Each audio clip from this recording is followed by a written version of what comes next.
Hi hello friends, ಎಲ್ಲರೂ ಹೇಗಿದ್ದೀರಾ? ಚೆನ್ನಾಗಿದ್ದೀರಾ? ನಾನು ಚೆನ್ನಾಗಿದ್ದೀನಿ, ನೀವು ಚೆನ್ನಾಗಿದ್ದೀರಾ ಅಂತ ಅನ್ಕೊತಿದ್ದೀನಿ. ಇವತ್ತೇನು ರೆಸಿಪಿ ಮಾಡ್ತಾ ಇದ್ದೀನಿ ಅಂದರೆ ಪುದೀನ ಗೊಜ್ಜು. ಅಂದರೆ ದಿಢೀರಂತ ಮಾಡಿ ಕೊಡೋದಕ್ಕೆ ಈಸಿಯಾಗಿ ಆಗಲಿ ಅನ್ನೋದಕ್ಕೋಸ್ಕರ ಪುದೀನ ಗೊಜ್ಜು ಮಾಡ್ತಾ ಇದ್ದೀನಿ. ಅದು ಹೆಂಗಪ್ಪ ಅಂದರೆ, ಈಗ ಮಕ್ಕಳಿಗೆಲ್ಲ ಲಂಚ್ ಬಾಕ್ಸಿಗೆ ಅಕಸ್ಮಾತ್ ಮನೇಲಿ ಸಾಂಬಾರು ಏನು ಇರಲಿಲ್ಲ ಅಂದರೆ ಎಮರ್ಜೆನ್ಸಿಯಾಗಿ ಸೊಪ್ಪಿಂದೆಲ್ಲ ಮಕ್ಳಿಗೆ ಕೊಡಬೇಕು, ದೊಡ್ಡವರಿಗೂ ಕೊಡಬೇಕು, ತಿನ್ನಲ್ಲ ಅನ್ನೋರಿಗೆ ಈ ಥರ ಮಾಡಿಕೊಟ್ರೆ ಇಷ್ಟಪಟ್ಟು ತಿಂತಾರೆ ಅನ್ನೋದಕ್ಕೆ ಈ ಥರ ಮಾಡೋದು.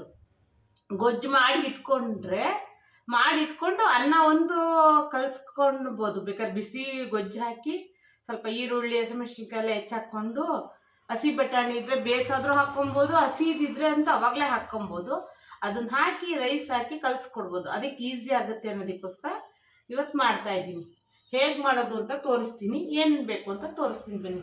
ನೋಡಿ, 1 ಕಪ್ಪಿಗಿಂತ ಜಾಸ್ತಿ ಪುದೀನ ಸೊಪ್ಪು ತೊಗೊಂಡಿದ್ದೀನಿ. ಇವು ಪುದೀನ ಎಲ್ಲ ಹೆಲ್ತಿಗೂ ಒಳ್ಳೆಯದು, ತುಂಬ ಕಣ್ಣಿಗೂ ಹಸಿರು ಇರೋ ಯಾವುದೇ ತರಕಾರಿ ಸೊಪ್ಪಾಗಲಿ ತಿಂದರೆ ಒಳ್ಳೆಯದು. ಹಾಗಾಗಿ ಇದು ಪುದೀನ ತೊಗೊಂಡಿದ್ದೀನಿ 1 ಕಪ್ಪು. ಅರ್ಧ ಕಪ್ಪಷ್ಟು ಕೊತ್ತಂಬರಿ ಸೊಪ್ಪು, ಅಂದರೆ ಒಂದು ಪುದೀನ ಕಟ್ಟಿಗಿಂತ ಸ್ವಲ್ಪ ಕೊತ್ತಂಬರಿ ತೊಗೊಂಡಿದ್ದೀನಿ. ಆಮೇಲೆ ಹಸಿಮೆಣ್ಸಿನ್ಕಾಯಿ ಅವ್ರವ್ರ ಖಾರಕ್ಕೆ ಎಷ್ಟು ಬೇಕೋ ಅಷ್ಟು ತೊಗೊಬೋದು. ನಾನು ಹಸಿಮೆಣ್ಸಿನ್ಕಾಯಿ ತೊಗೊಂಡಿದ್ದೀನಿ, ಶುಂಠಿ ತೊಗೊಂಡಿದ್ದೀನಿ, ಕಾಳು ಮೆಣಸು 1 ಚಮಚ ತೊಗೊಂಡಿದ್ದೀನಿ, ಬೆಳ್ಳುಳ್ಳಿ 1-2 ಗೆಡ್ಡೆ ಸುಲ್ ತೊಗೊಂಡಿದ್ದೀನಿ ನೋಡಿ. ಆಮೇಲೆ ಜೀರಿಗೆ 1 ಸ್ಪೂನ್ ತೊಗೊಂಡಿದ್ದೀನಿ, 2 ಏಲಕ್ಕಿ ತೊಗೊಂಡಿದ್ದೀನಿ. ಇವನ್ನೆಲ್ಲ ಮಿಕ್ಸಿಯಲ್ಲಿ ಫಸ್ಟು ರುಬ್ಕೊಳ್ಳೋಣ, ನೀರೇ ಹಾಕ್ಕೊಳ್ದಂಗೆ ಗಟ್ಟಿಗೆ ರುಬ್ಕೊಳ್ಳೋಣ. ಯಾಕಂದ್ರೆ ಗೊಜ್ಜು ಮಾಡ್ತಿರೋದಲ್ವ, ಇಟ್ಕೊಂಡು ತಿನ್ಬೋದು. ಆಮೇಲೆ ತಿಂಗ್ಳುಗಟ್ಲೆ ಇಡ್ಬೋದು. ಇದನ್ನು ನಾವು ಫ್ರಿಜ್ ಇದ್ರೆ ಫ್ರಿಜ್ಜಲ್ಲಿ ಸೇವ್ ಮಾಡಿ ಇಟ್ಕೊಬೋದು, ಯಾವಾಗ ಬೇಕೋ ಅವಾಗ ಕಲಿಸ್ಬೋದು. ದಿಢೀರಂತ ಅವಾಗ ಮಾಡ್ಕೊತ ಕೂರೋಕ್ಕಾಗಲ್ವಲ್ಲ, ಒಂದು ಫಟಾಫಟ್ 2-3 ನಿಮಿಷದಲ್ಲಿ ರೆಡಿ ಮಾಡ್ಕೊಬೋದು. ಈಗ ಮಿಕ್ಸಿ ಜಾರಿಗೆ ನಾನು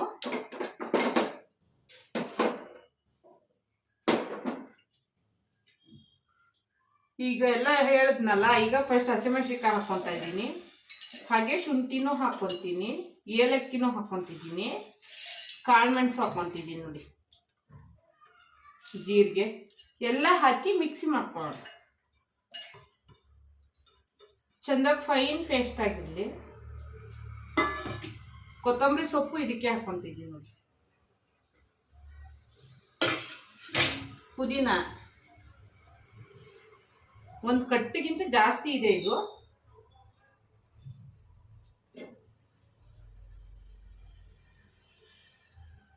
ಈಗ ಇದನ್ನ ನಾನು ಸ್ವಲ್ಪ ನೀರು ಹಾಕಿ ರುಬ್ಕೊತೀನಿ. ತುಂಬಾ ಬೇಡ, ಸ್ವಲ್ಪನೇ ಹಾಕ್ಕೊಂಡಿದ್ದೀನಿ. ಈಗ ಇದನ್ನ ನಾನು ಮಿಕ್ಸಿ ಮಾಡ್ಕೊತೀನಿ ನೋಡಿ. ಈಗ ರುಬ್ಬದಾಗಿದೆ, ನಾನು ಜಾಸ್ತಿ ಮಾಡಿ ಇಟ್ಕೊತಾ ಇದ್ದೀನಿ. ನಾನು ಒಂದ್ಸಲ ಮಾಡ್ಕೊಂಡಾಗ 1 ವಾರಕ್ಕಾಗಷ್ಟು ಮಾಡಿ ಇಟ್ಕೊತೀನಿ, ಹಾಗಾಗಿ ಜಾಸ್ತಿ ಮಾಡ್ಕೊಂಡಿದ್ದೀನಿ. ಇದೇ ಥರನೇ ಮಾಡಿಕೊಂಡು ಇನ್ನು ಚಟ್ನಿಗೂ ಸ್ವಲ್ಪ ಮಾಡಿಕೊಂಡ್ರೆ, ಈ ಥರ ಮಾಡಿಟ್ಕೊಂಡ್ರೆ ಚಟ್ನಿಗೂ ಆಗುತ್ತೆ. ಸ್ವಲ್ಪ ಇದೇ ಪೇಸ್ಟ್ ತೆಗೆದಿಟ್ಕೊಂಡು ಇದು ತೆಂಗಿನಕಾಯಿ ಸೇರಿಸ್ಕೊಂಡು ಒಗ್ಗರಣೆ ಮಾಡಿದ್ರೆ ಚಟ್ನಿ ಆಗುತ್ತೆ ನೋಡಿ. ಈಸಿಯಾಗಿ 2-3 ಥರ ಆಗುತ್ತೆ. ಇಲ್ಲಾಂದರೆ ಪಾನಿಪುರಿ ತಿನ್ನೋರು, ಗೋಲ್ಗಪ್ಪ ಮಾಡೋರು ಮನೇಲೆ ಪಾನಿಗೂ ತೊಗೊಬೋದು ಇದನ್ನು. ಹೀಗಾಗಿ ಈಗ ಗ್ಯಾಸ್ ಹಚ್ತಾ ಇದ್ದೀನಿ, ಬಾಣಲೆ ಇಟ್ಕೊತಾ ಇದ್ದೀನಿ. ಬಾಣಲಿಗೆ ಎಣ್ಣೆ ಹಾಕ್ಕೊತೀನಿ. ಇವಾಗ ಈ ಗೊಜ್ಜಿಗೆ ಎಷ್ಟು ಬೇಕೋ ಅಷ್ಟು ಎಣ್ಣೆ, ಸ್ವಲ್ಪ ಜಾಸ್ತಿನೇ ಹಾಕ್ಕೊಂಡ್ರೆ, ಯಾಕಂದರೆ ತಡಿಬೇಕಲ್ವ ಅದು, ಹಾಗಾಗಿ ನೋಡಿ. ನಾನು ಒಂದು 4-5 ಸ್ಪೂನ್ ಎಣ್ಣೆ ಹಾಕ್ಕೊಂಡಿದ್ದೀನಿ. ಈ ಥರ ಹಾಕ್ಕೊಳ್ರಿ, ಚೂರು ಎಣ್ಣೆ ಕಾಯಲಿ. ಈಗ ಎಣ್ಣೆ ಕಾದಿದೆ, ಸ್ವಲ್ಪ ದೂರದಲ್ಲಿ ಅಂದರೆ ಸ್ವಲ್ಪ ನೋಡ್ಕೊಂಡು ಹಾಕ್ಕೊಳ್ರಿ, ಸಿಡಿಸತ್ತೆ. ಹಾಗಾಗಿ ಫ್ಲೇಮ್ನ ಸಣ್ಣಕ್ಕೆ ಮಾಡ್ಕೊಳ್ರಿ.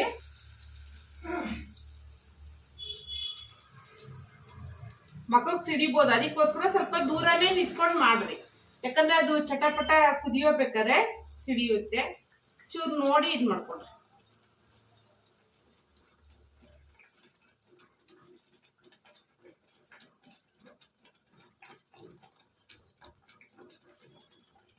ಎಮರ್ಜೆನ್ಸಿ ಒಂದೊಂದು ಟೈಮ್ ಕರೆಂಟ್ ಇಲ್ಲ ಅಂದರೆ ಈ ಥರ ಎಲ್ಲ ರೆಡಿ ಮಾಡಿಟ್ಕೊಂಡ್ರೆ ಬೇಗ ಎಲ್ಲ ಫಟಾಫಟ್ ಆಗುತ್ತೆ ನೋಡಿ.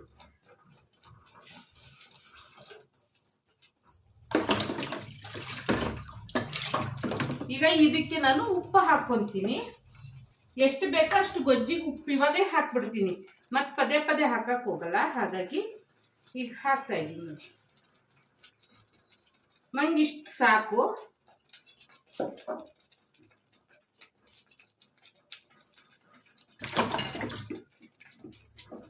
ಈಗ ನಾವೆಲ್ಲ ಹಸಿದೇ ರುಬ್ಕೊಂಡಿರೋದ್ರಿಂದ ಇದನ್ನ ಚೆಂದಾಗಿ ಎಣ್ಣೆಯಲ್ಲಿ ಫ್ರೈ ಮಾಡ್ಕೊಬೇಕು. ಯಾಕಂದ್ರೆ ನಾವೆಲ್ಲ ಹಸಿದೇ ಹುರ್ಕೊಂಡಿದೀವಲ್ಲ, ಇದನ್ನ ಚೆನ್ನಾಗಿ ಫ್ರೈ ಮಾಡ್ಕೊಬೇಕು. ಸಣ್ಣೂರಲ್ಲೇ ಮಾಡ್ಕೊಳ್ರಿ, ಇಲ್ಲಾಂದ್ರೆ ಸೀದ್ ಹೋಗ್ಬೋದು. ಅದಕ್ಕೋಸ್ಕರ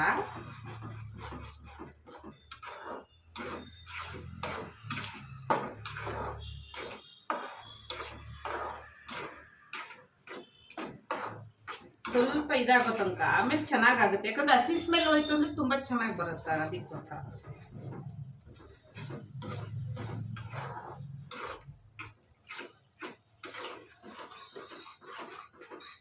ಆಮೇಲೆ ದೋಸೆ ಮಾಡಿದ್ರೆ ದೋಸೆ ಮೇಲೂ ಇದನ್ನ ಸ್ಪ್ರೆಡ್ ಮಾಡಿ ಮಧ್ಯ ಪಲ್ಯ ಇಟ್ಟು ಮಾಮೂಲಿ ಇರೋ ಥರನೂ ಕೊಡ್ಬೋದು.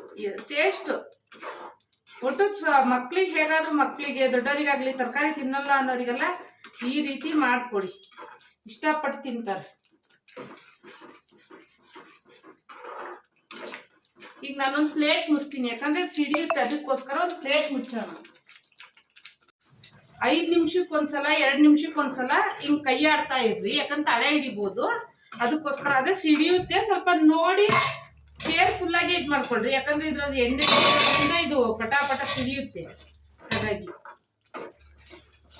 ಒಂದು 2-3 ನಿಮಿಷ ಮಧ್ಯ ಕೈ ಆಡ್ತಾ ಇದ್ರೆ ಇದು ಕಲರ್ ಚೇಂಜ್ ಆಗುತ್ತೆ. ಆವಾಗ ಇದಾಗಿದೆ ಅಂತ ಗೊತ್ತಾಗುತ್ತೆ. ಈಗ ನಾನು ಮುಚ್ಚಿಡ್ತಾ ಇದ್ದೀನಿ.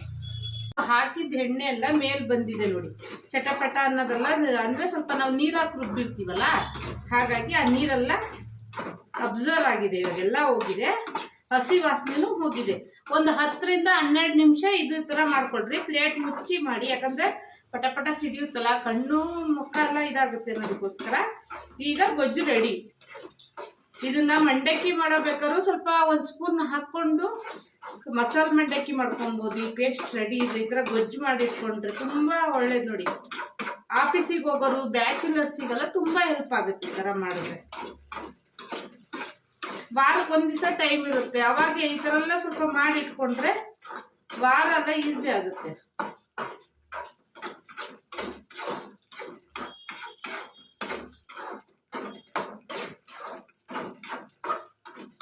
ಈಗ ಇದಾಗಿದೆ.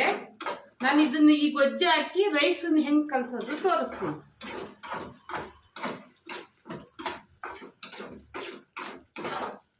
ನಾವು ಹಾಕಿರೋ ಎಣ್ಣೆ ಮೇಲ್ ತೇಲಿದ್ರೆ ಮುಗೀತಿದ್ದು ರೆಡಿ ಅಂತ. ಇದನ್ನ ನಾವು ತಿಂಗ್ಳುಗಟ್ಟಲೆ ಸ್ಟೋರೇಜ್ ಮಾಡಿ ಇಟ್ಕೊಬೋದು ನೋಡಿ.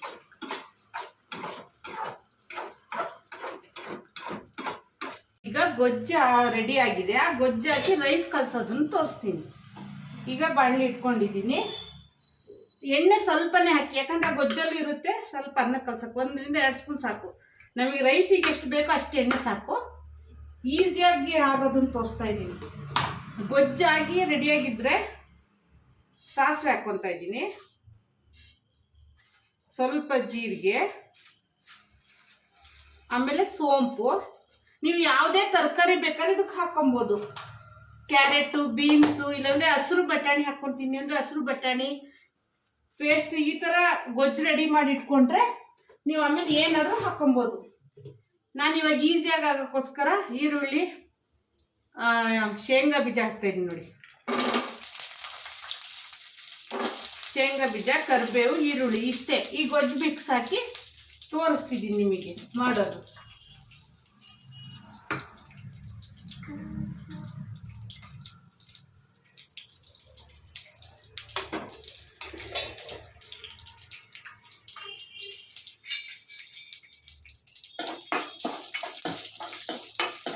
ಯಾಕಂದ್ರೆ ಒಬ್ಬೊಬ್ರು ಏನ್ ಮಾಡೋದು ಹೆಂಗ್ ಮಾಡೋದು ಅಂತ ಅನ್ಕೊಂತಿರ್ತಾರೆ. ಅದಕ್ಕೋಸ್ಕರ ಇದನ್ನ ತೋರಿಸ್ತಾ ಇದ್ದೀನಿ.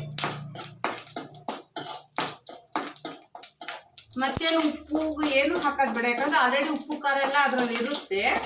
ಹಾಗಾಗಿ ಮತ್ತೆ ಇಲ್ಲಿ ಏನೂ ಹಾಕೋದು ಬೇಡ. ಈಗ ಕರಿಬೇವು ಹಾಕ್ತಾ ಇದ್ದೀನಿ, ಈರುಳ್ಳಿನ ಹಾಕ್ಕೊತೀನಿ.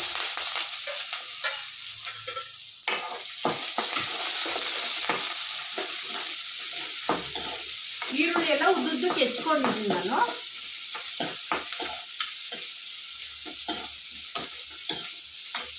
ಇದೊಂಚೂರು ಚೆನ್ನಾಗಿ ಫ್ರೈ ಆಗಿದೆ. ಈಗ ಇದು ಫ್ರೈ ಆಗಿದೆ. ಇದಕ್ಕೆ ನಾನು ರೆಡಿ ಮಾಡಿರೋ ಪುದೀನ ಗೊಜ್ಜು ಹಾಕ್ತಿದ್ದೀನಿ. ನಾನು 1 ಸ್ಪೂನ್ ಹಾಕ್ಕೊಂತ ಇದ್ದೀನಿ. 1 ರಿಂದ 1.5 ಸ್ಪೂನ್ ಸಾಕು. ರೆಡಿ ಮಾಡಿ ಇಟ್ಕೊಂಡ್ರೆ ಈಗ ನಾವು ಹೊರಗಡೆ ಎಲ್ಲಾದ್ರೂ ಪಿಕ್ನಿಕ್ ಹೋಗಿರ್ತೀವಿ, ಅಲ್ಲಿ ರುಬ್ಬಕ್ಕಲ್ಲ ಏನೂ ಇರಲ್ಲ. ಆ ಥರ ಟೈಮಲ್ಲಿ ಈ ಥರ ಮಾಡ್ಕೊಳ್ಳೋದು ನಮಗೆ ಹೆಲ್ಪ್ ಆಗುತ್ತೆ. ಆಲ್ರೆಡಿ ಇದ್ರಲ್ಲಿ ಉಪ್ಪಿದೆ, ಬೇಕು ಅಂದರೆ ಆಮೇಲೆ ರೈಸ್ ಕಲಿಸೋದ್ಮೇಲೆ ನೋಡ್ಕೊಳಕ್ ಬರುತ್ತೆ. ಅದಕ್ಕೆ ಇದು ಗೊಜ್ಜು ಆಗಲೇ ಆಲ್ರೆಡಿ ಆಗಿದೆ. ಈಗ ರೈಸ್ ಹಾಕಿ ಕಲಿಸ್ತೀನಿ. ಈಗ ಅನ್ನ ಹಾಕ್ತಿದ್ದೀನಿ.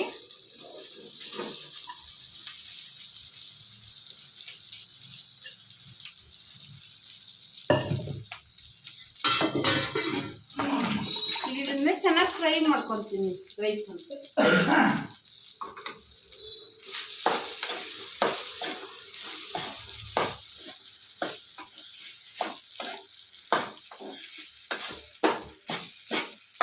ತುಂಬಾ ಚೆನ್ನಾಗಾಗುತ್ತೆ.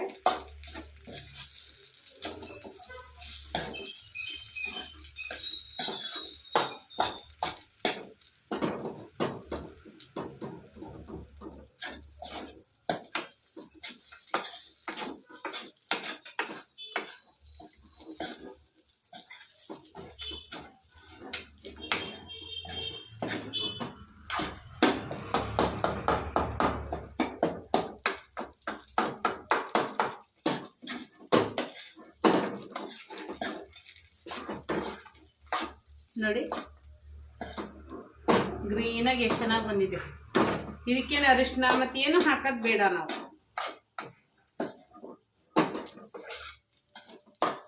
ಬೇಕು ಅಂದರೆ ಕೊತ್ತಂಬರಿ ಸೊಪ್ಪು ಮೇಲೆ ಹಾಕ್ಕೊಬೋದು, ಯಾಕಂದ್ರೆ ಆಲ್ರೆಡಿ ಎಲ್ಲ ಟೇಸ್ಟ್ ಎಲ್ಲ ಇದೆ ಅಲ್ವಾ. ಹಾಗಾಗಿ ಇದಕ್ಕೇನು ಅವಶ್ಯಕತೆ ಇಲ್ಲ ಅಂತ ಅನ್ಕೊಂಡಿದ್ದೀನಿ.